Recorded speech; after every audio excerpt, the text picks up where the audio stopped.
Okay, so we're going to make a cake. You thought that was just a bass player. However, I can also cook. So, I think we're going to make a lemon cake. Lemon and almond pound cake, actually. And so what I'm going to do is go ahead and just talk to you while I'm doing this. And we've preheated our oven to 350 degrees. We are now going to soften some butter in the microwave. Let's try 5. Well, let's see. Let's try start. It's not my kitchen, so I'm still learning.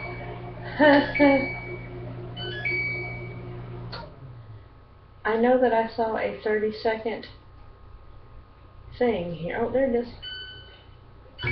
So we're just going to throw that on there and soften up our butter. And we're also going to go ahead and find our little pan that we're going to put this in. I usually like to put it in a bundt pan. I'm not sure what my sister's got going on down here in the way of pans, so we may not use a bundt pan. I'm really not sure. I'm going to surprise her. She's at work.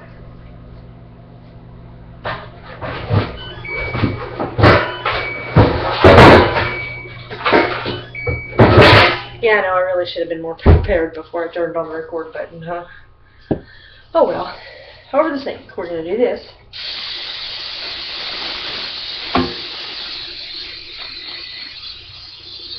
Now, I always was taught to oil and flour the pan, but I'm lazy, so I'm just going to pan it.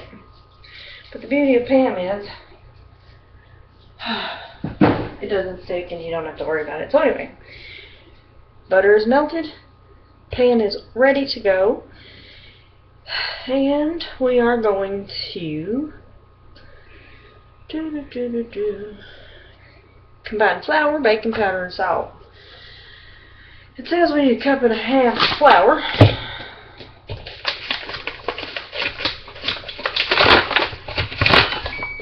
Yes, I heard the microwave being fetched, by the way, if you don't get it out immediately.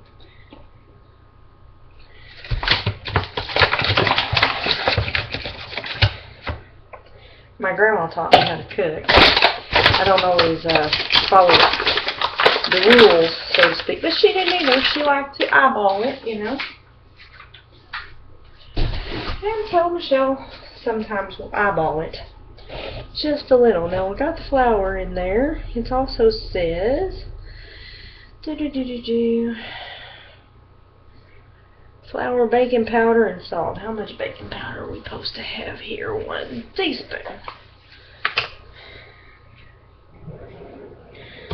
Well, let's see.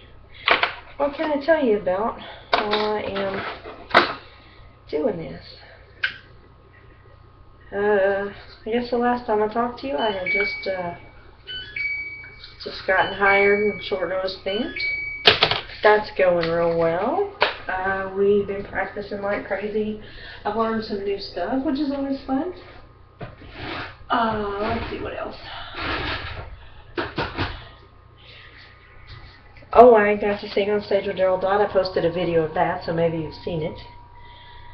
Okay. And the salt. I'm not going to try. I'm just going to salt it a little bit like this. So, yeah, that was a real blast we had.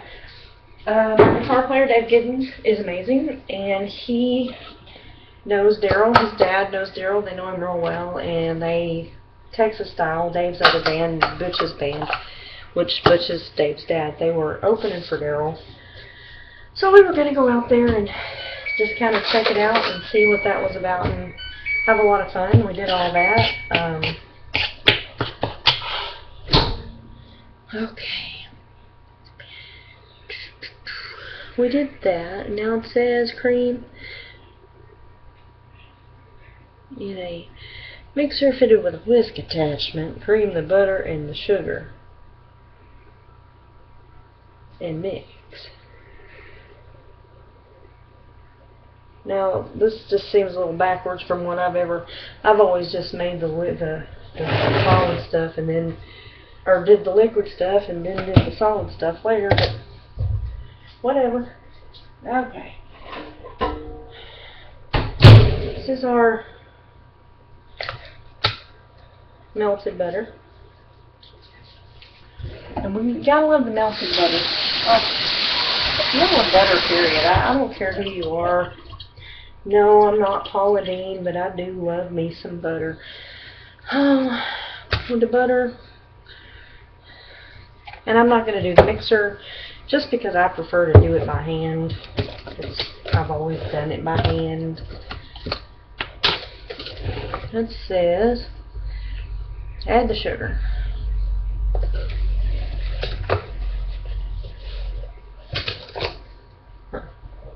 How about we just do it like this?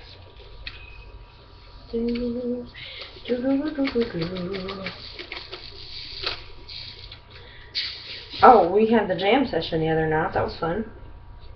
And Derek Rigdon from Cherokee Rose came out and played with us. He brought his daughter. She's 9. That girl, she's going places. She is going places. She's going to be a phenomenal drummer. With everything in my heart, I believe that she is going to be a phenomenal drummer. She was tearing it up, holding it down. There's videos of that too. I'm sure you've probably seen them if you watch my channel at all. If you don't watch my channel and you just stumbled across this, go check out my channel. I'm still new to this thing, this whole posting videos, this, that, and the other. But I'll get her down. Okay.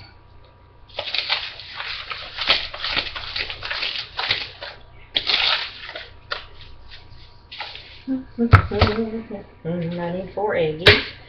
Put those in one at a time. Mix them up. See, this what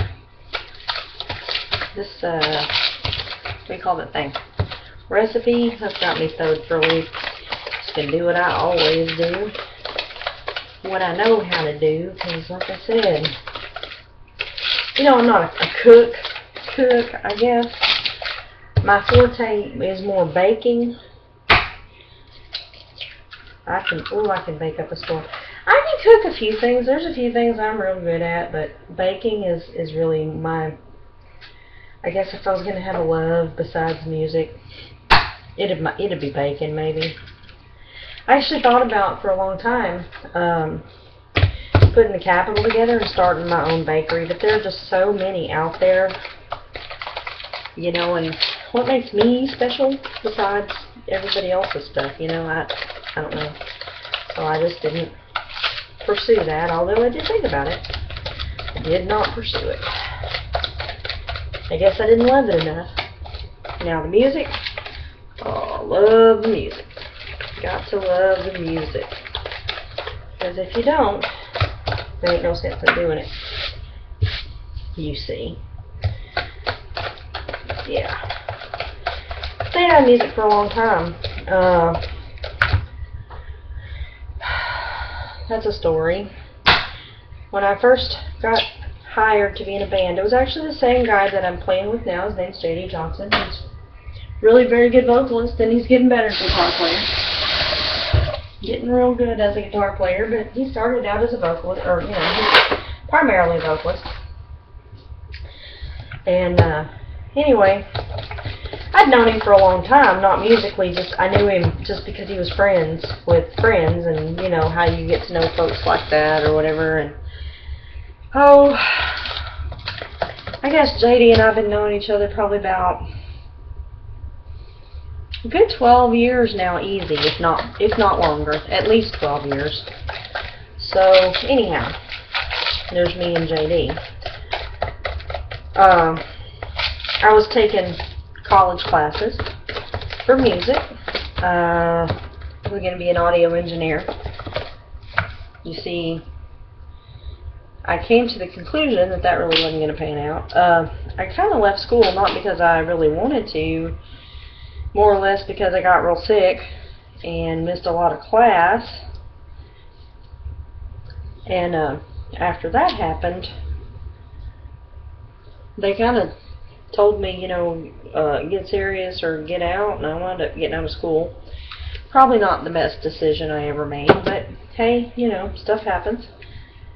And so anyway, while I was in school, JD and I'm trying to get the story right.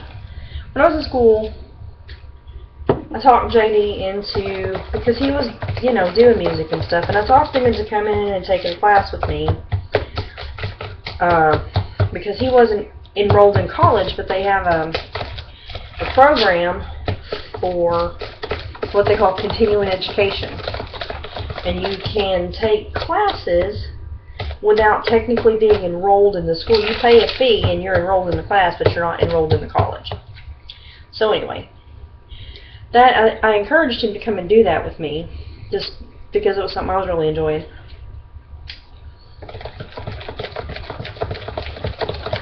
And wow, that's really good. So maybe a little more lemon. I think I got more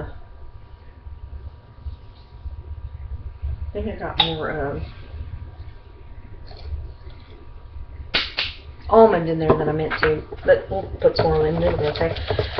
So we got him signed up, and he came and did a class with me called Country Band, taught by Dick Gimble, who, if you know anything about music, he is the son of the legendary fiddle player Johnny Gimble. And so, oh yeah, that's good. So, Dick is also the guy that taught me my bass, you know, rudimentary bass skills and things like this. He's an instructor at McLennan Community College in Waco, where I went to college. And he's just, I won't say he's an all-around good guy, because personally I don't care for him much. I'm sorry, that's just really good. It's a personal choice. Dick's a very good musician. He knows what he's talking about, obviously. But it's just, for me, it's just a personal choice. He's not my favorite person. And there are reasons behind it that I won't go into.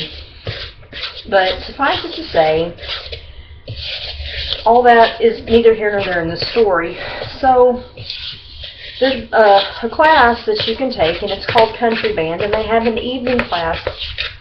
It meets, you know, like 6 o'clock or 5 o'clock, something like that. I can't remember the exact dates, or the exact times, but you meet in the evening time. And Dick was the instructor. And so I got JD interested in that, and it's going to be a really good cake. I'm so excited. JD came out and he started playing with us and everything, and it was just a really good time. So anyway, all of that being said, that's when JD and I first started playing music together. I got him involved in the program at MCC. So after that, or whatever, after he had started doing that or whatever, JD called me up one day and he said, what are you doing such and such a night? And I was like, nothing, you know, that I'm aware of. And he said, good, you're my new bass player.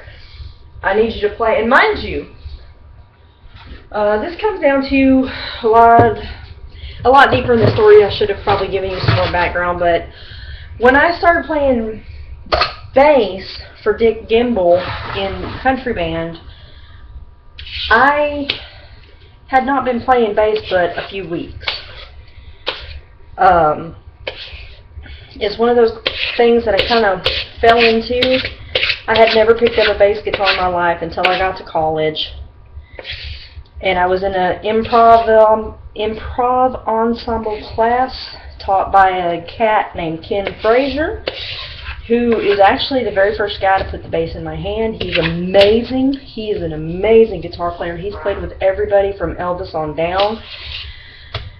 I've got some stories about Ken Frazier, but anyway, I hadn't been playing bass very long when I got into to Dick's class. I mean, literally like just a few weeks. And it's just a few weeks after that that JD calls me up and basically tells me I'm his new bass player in his band. Well, you know how that went over. Oh my God. And he did what he calls trial by fire. You know, we're going to try this out, etc., etc., etc., and you're going to be fine, don't worry, and blah, blah, blah. And he pretty much threw songs at me I'd never played before, and he still does that to me today, by the way.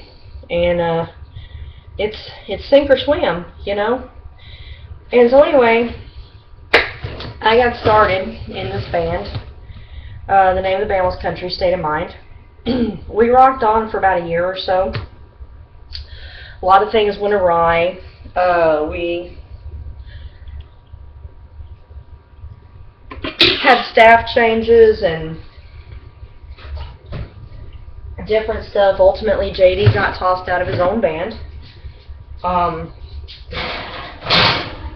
And I didn't have anything to do with that, mind you, but it was just one of those things.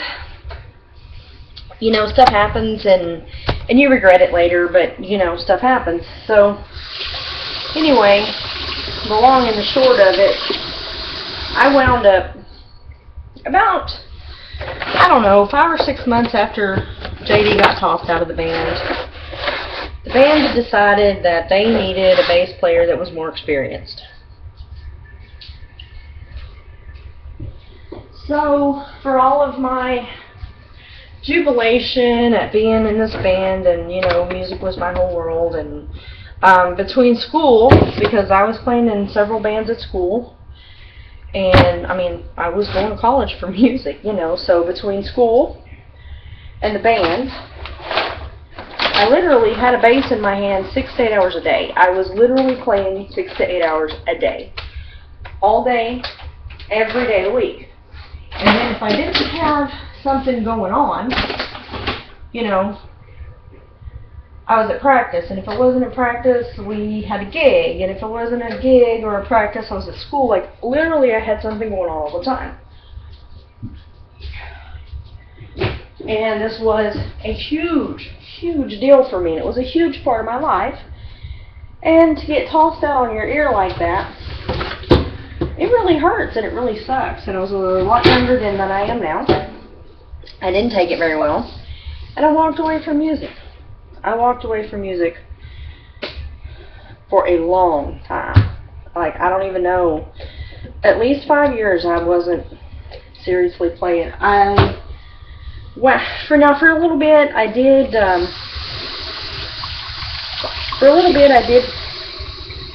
doodle in a church band, and I did play a couple of shows here and there when somebody would call up and say, hey, I need a bass player on the fly, can you do that? Played a couple of gigs like that, but nothing like I was playing all the time, and I ultimately wound up selling all my gear off. Huge mistake. Like, I had no idea how much I was going to miss it, you know what I mean? And I really didn't know how much I missed it. So, as life goes, you know, I moved out of Texas for a while, and did my own thing for a while, and when I came back, I actually haven't been back in Texas for about a year. Shortly after I came back, JD started trying to get me back involved with music again, and it took me a while, but pretty much it came down to what happened was pretty much what had happened before. He called me up, and he was basically like, hey, I need a bass player, you know, blah, blah, blah. So, you know, I've got a couple of shows lined up. I'm going to need a bassist for, you know, could you use a little bit extra money? Which ultimately led into me getting back. I was basically told, well, like it or not, you're my new bass player. So, that kind of was a cool deal. And so I've been back playing again. Pretty excited about it. I think doing pretty good. Really excited about a lot of stuff as far as playing the bass and this, that, and the other. you know, music-wise. I didn't think that it was going to be a part of my life anymore, and then when I stepped back into it, I was really amazed and shocked at how much I had missed it. So it was a big deal for me to be able to come back and say, I'm back, you know, and so many of the people that I knew before were just like, hey man, I'm really, oh, okay, here's a really cool story.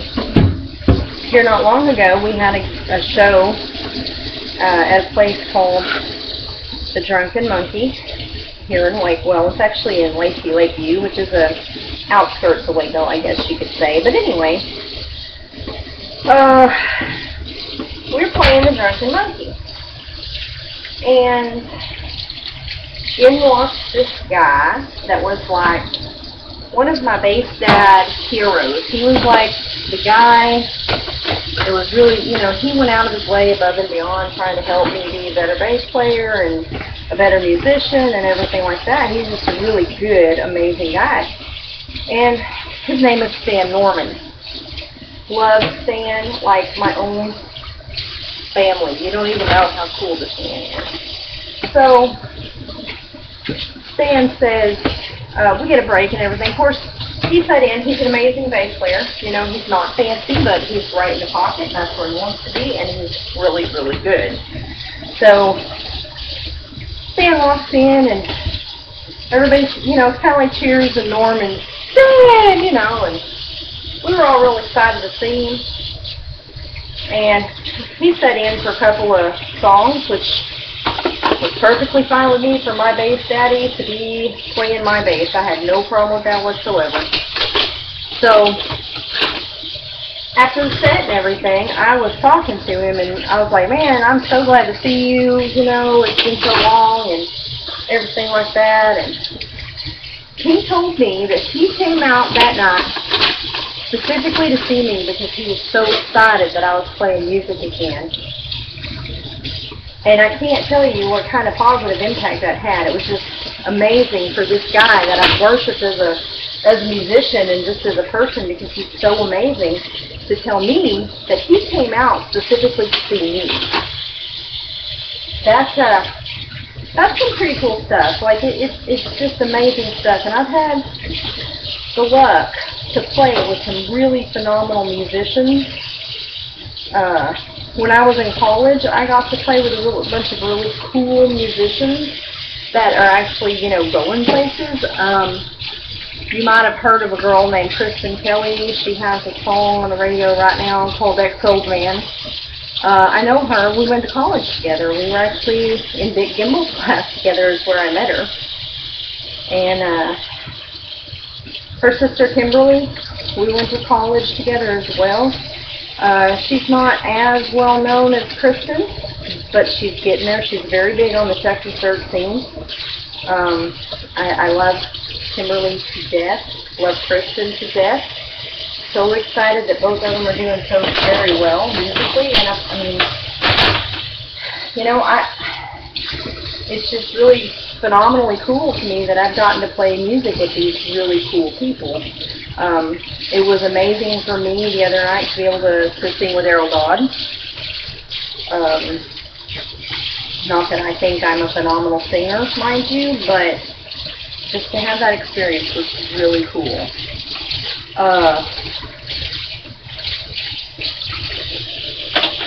Dave Gibney, the guitar player I'm working with currently. You don't even know how amazing Dave is. He is just phenomenal. And I get to play with him all the time. I mean, he's the guitar player in my band. So it's fun, and then to have this caliber of musician tell me, you know, encourage me and keep me to going and stuff like that, it really tells me a lot about myself, where, you know, I put myself down a lot. Oh, I'm not the best bass player, or, you know, if you ever want a real bass player, don't call me. You know, see if Jimmy K is available, which, of course, a lot of you probably don't know who Jimmy K is, because he's over there, and, you know, he's a Waco musician, so if you're not around Waco, you probably don't know Jimmy K, but trust me, he's one cool cat.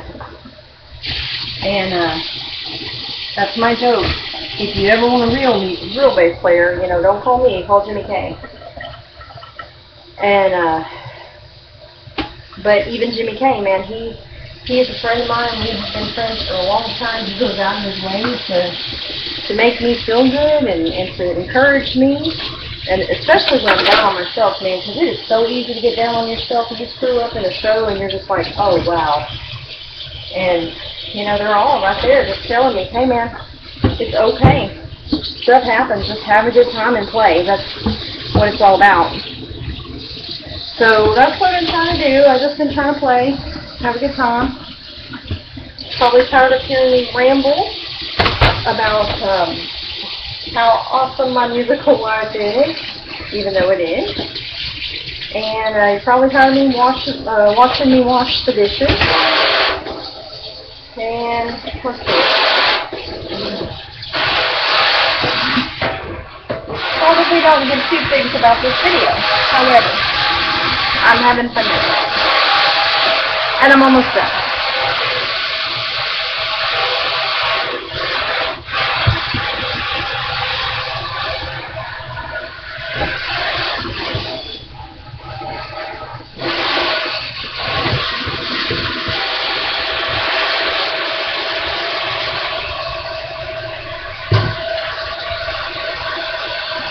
So I need you to do me two favors.